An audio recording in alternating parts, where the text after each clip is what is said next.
you. So we still have two more to discuss.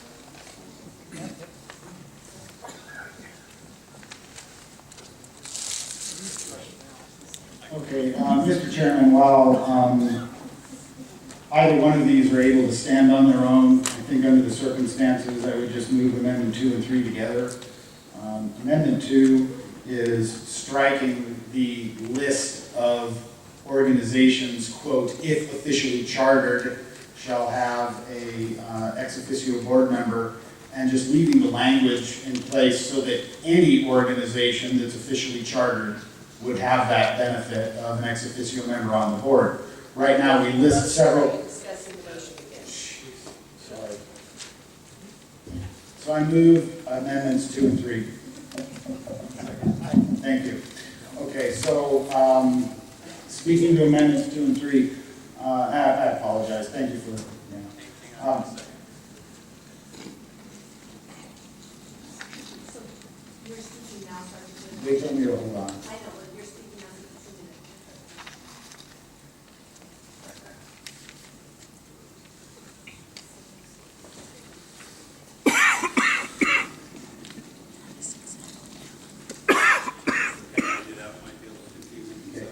So currently, Amendment 2 basically is just striking the organizational names. Some of these organizations don't exist. None of them are currently officially chartered. There's been no official chartering process of anything. So we could technically do that separately, but then it would just, we still wouldn't have a process to officially charter organizations. So the idea is to make that official charter status apply to whoever successfully gets it, and then to establish a process by which organizations are officially chartered. And in the proposal, it's a pretty darn low bar, in my opinion. So I would just urge us to give strong consideration to that. I don't abide by the objections that people haven't had time to review this because they've gotten the information 7 days ago. And none of the items read in the parties, the state party's letter that was read, were objecting to officially chartered organizations whatsoever. It's pretty darn straightforward. If we don't want to have officially chartered organizations, vote it down. If you want to leave names of organizations in our bylaws that don't exist, none of whom are officially chartered, vote it down. But this is just an honest effort to clean up and clarify that part of the bylaws. So I submit it to you for your consideration.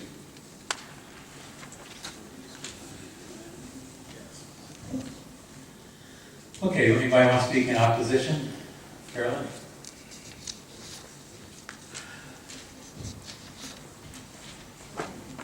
Carolyn Crane, 337. With regards to Amendment 2, the amendment states that there are no existing organizations at this time. The Clark County Republican Women's Club does exist. We have no voting rights as ex officio executives, and we're not necessarily obligated to attend your meetings, but we do exist. So a statement that says we do not exist is a lie. We're an organization. Order, Mr. Chairman.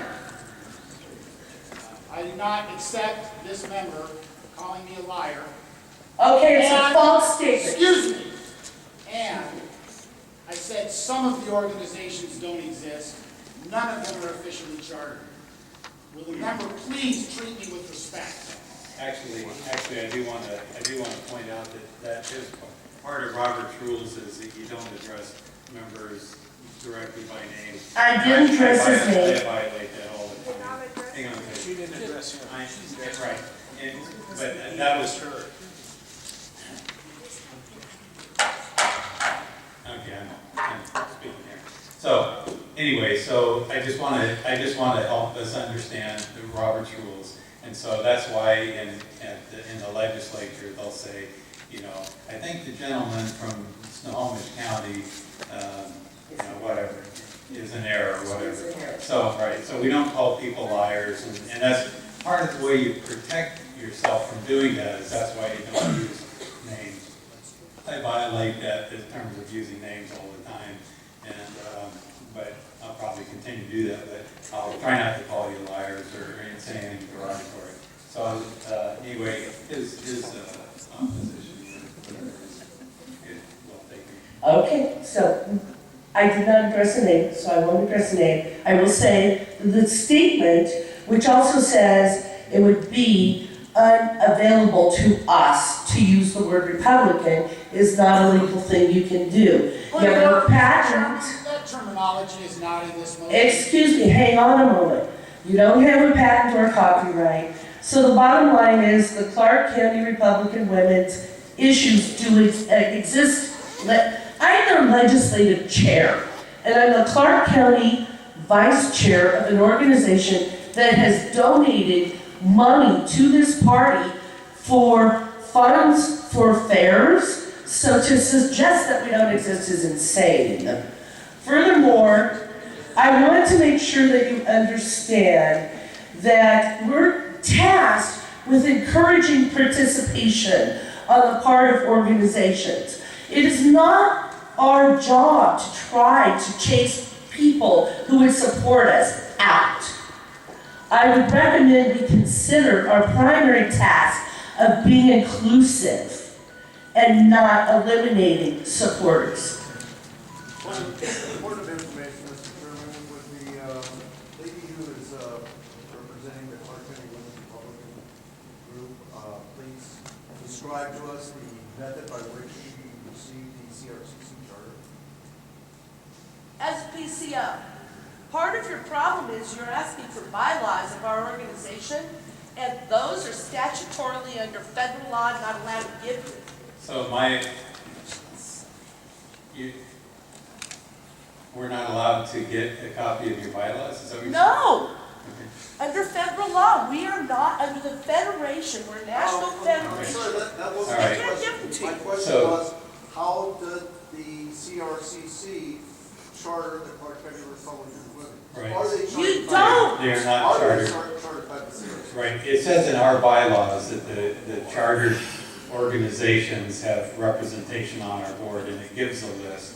And there's some organizations that are probably missing from that list, but there's a list of organizations there, many of whom don't exist at all, and none of them have been chartered. That was the original testimony.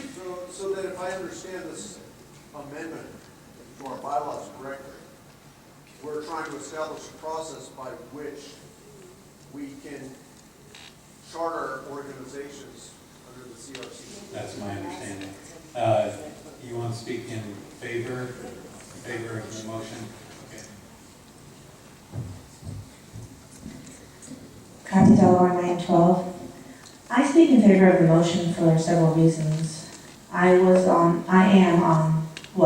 member of the Clark County Republican Women. I would like to see it chartered. I was the chair of the Clark County Young Republicans, but I turned out and no one has stepped up to that position. And I am working on trying to get the Clark County College Republicans set up. And no one stepped up to that either. It's really hard to find volunteers to step up to some of these things. So when they were talking about not having any organizations that are chartered is true, and I would really like to see the Clark County Republican Women chartered, and I'd like to see, like when I was a member, I used to sit in on a board as an ex officio executive, but I never was the president, so I couldn't sit at the table, I could sit and watch, so I just wanted to give you that information. So I'm in favor of this amendment. Might want to speak in opposition to the amendment? I don't know who was up here first. Okay, and Donnelly. And Donnelly, 225. I am passionately opposed to our organization getting involved in the chartering process because it's a slippery slope by which we could eventually become, again, thought police and examining these organizations for the purity of their ideas and other methods such as that. So I believe that we should stay clearly away from chartering. The Republican women have done well in the past without being chartered, and I believe there's too much danger in this to be very divisive and to aim in the direction of thought police again. So I advise against both these amendments that involve chartering. Anybody in favor, would like to speak in favor of the motion? you like to speak in favor of the motion, Lisa?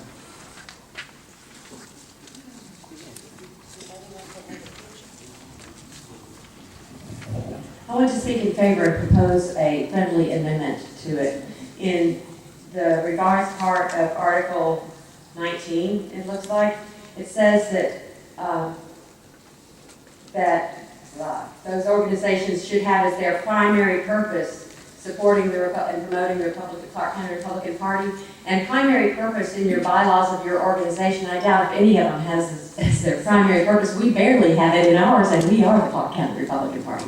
So I would say to strike primary from that area, and then that causes you to change those from gerunds to s's in the plural. I can't really read it, my eyes are not working here. So whose purpose is support and promote the Clark County Republican Party as opposed to primary purpose. And point of information on that as well. The list of items is one of, not all of, just, I know you weren't bringing that up, but the way it's like, one of these things. I don't- Right, but to say their primary I purpose. reject the striking primary. So Okay. you're making a motion to change. A motion to amend this to take out primary purpose and make that a good English sentence also. Whatever it So could it requires. be whose purpose includes? Includes it, yeah, includes promoting and, yeah, if you put includes in there, then it makes it easier. So it would be You're in purpose section one. includes. 19, Article 19, Section 1. Article 19, Section 1. Chartering, suspension, and revocation of volunteer organizations in that very first section where it says primary purpose. So instead of saying whose primary purpose is supporting and or promoting the Clark County. I think we land on whose purpose includes supporting. Yes. Whose purpose, Does that require a second? It's an amendment, so, but we could do it without objection. yeah, if you guys are okay with this, changing the wording on that, we could change this without objection. Otherwise, we can debate it and vote on it. So with this, our section 1 would read, the CCRPCC will consider for issuance of the charter in recognition of delegate positions or any appointment rights granted under the bylaws.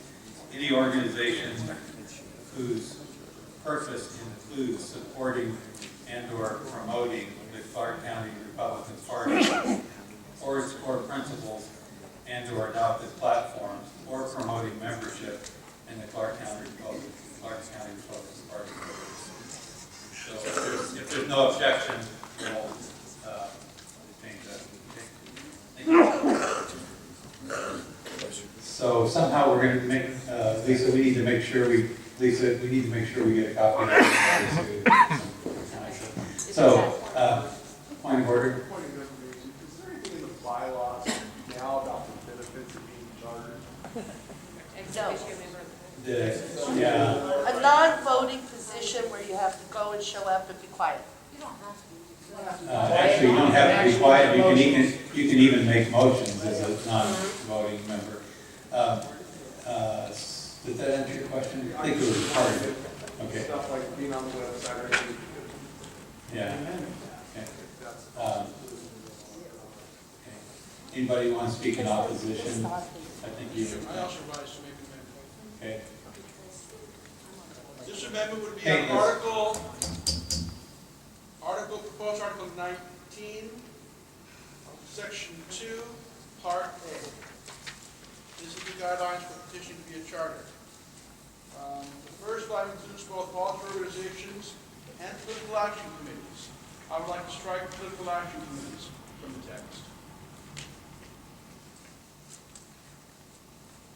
I'm not hearing a second. I'll second it. Okay, so the amendment is to strike political action committees from Article 19. Yes, 19-2A. Article 19, 2A. Motion maker has no objection. Okay. So can we do that then without objection? Can we hear a reasoning behind that? Okay, I guess they'd like to hear your explanation. before they decide whether they object or not. They're itching to object. I know this crowd. Mr. Chairman, you didn't get yourself an electric gavel. Thank you for the opportunity. My concern is that what this basically means is that you can buy yourself access to the Executive board. the executive board. You can buy access to the executive board by becoming a political action committee that then has a financial interest. And I think there are enough pathways for people to get access to that board through other means, that this will not look good for us. And I think that we would be better not to provide money as an entry to voting or influence. So that's my concern. So I'd be willing to pass this amendment without objection. If there's no objection, the motion. Point of information, while I don't object to the amendment, the process of chartering is a ultimate decision by the central committee in every case, regardless. So while I am sympathetic to the amendment, the idea that without the amendment, we could somehow allow someone to buy their way in to access, I don't agree with that, but I do concur with the amendment. Okay, if there's no objection, we'll strike political action committee from Article 19-2A. Would this stop a process like the Write-in Liz Pike campaign? Which, with what? Well, because it's a charter. No, it's not. It's a political action committee. And so therefore, I'm asking a question. Will this stop a process like what you did before with the Write-in Liz Pike campaign? Because that was a political committee designed to get someone elected. I am asking. But it never had. I Is don't the motion going to understand. answer the question for the member? Yeah, okay, motion, we'll hear from the There's a motion question. maker. I don't Yes, I understand. know. Yeah, I think it's not reasonable. The political action committee that was the Write-in Liz Pike campaign never received an official charter. It was an endorsement by the organization. Whether it was chartered or not is entirely irrelevant to whether or not we could endorse that campaign. And so the idea that somehow having charter language in or out of our bylaws would somehow affect a campaign or a candidate that we would endorse, issuing a charter and endorsement of a candidate or a campaign are two entirely different Yeah, things. I can't picture how it would be relevant. Is there no objection? Then we will strike that language in Article 19, Section 2A, Political Action Committee.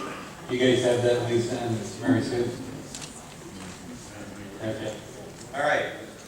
So let's see. So we're where are we? Back to speaking in opposition to the motion, which is Articles 2 and 3. In opposition to this amendment.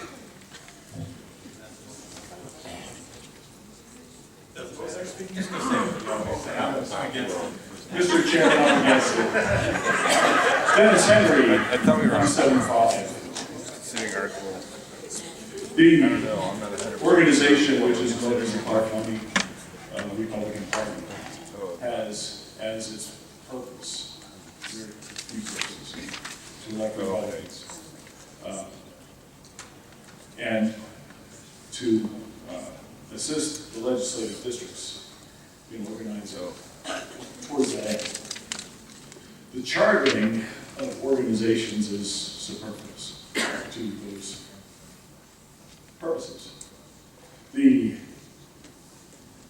intent here, as I read it, and as many people will read it, is to subject organizations and individuals to a litmus test by which they can be considered Republicans. It is, I cannot even describe here civilly how that really disgusts me. I think that objection is felt throughout Republicans in Clark County and throughout the nation. I cannot begin to say how anyway, I object to this. Mr. Chairman, please vote this thing down. If I want to speak in favor of the motion? Sean Emerson, precinct 340. We just heard a couple of our members talk about litmus test. The worry of that this is going to become a purity test. That's what we're about. We're exclusionary here. We don't want Democrats, liberals, wonderful white supremacist organization. A bunch of skinheads said, Republicans for white supremacy. Would we want them associated with us and claiming charter with us? So yes, we do get to pick and choose. And the idea that this would be a thought police, we have dissension here. We have a process by which we decide through opposition and debate. Okay, this isn't the Nazi party. We don't have a chairman here who's going to sanction people for disagreeing with it. We need some sort of a process to say, yes, we recognize this group as having special privileges in our organization. Anybody like to speak in opposition? White?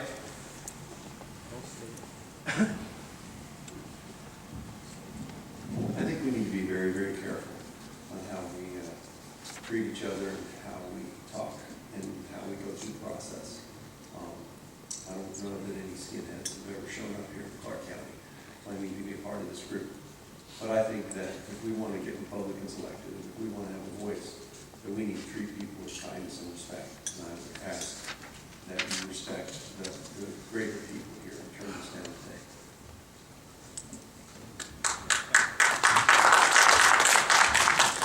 So I know testimony is winding down, but there are still a couple people who'd like to speak to this. And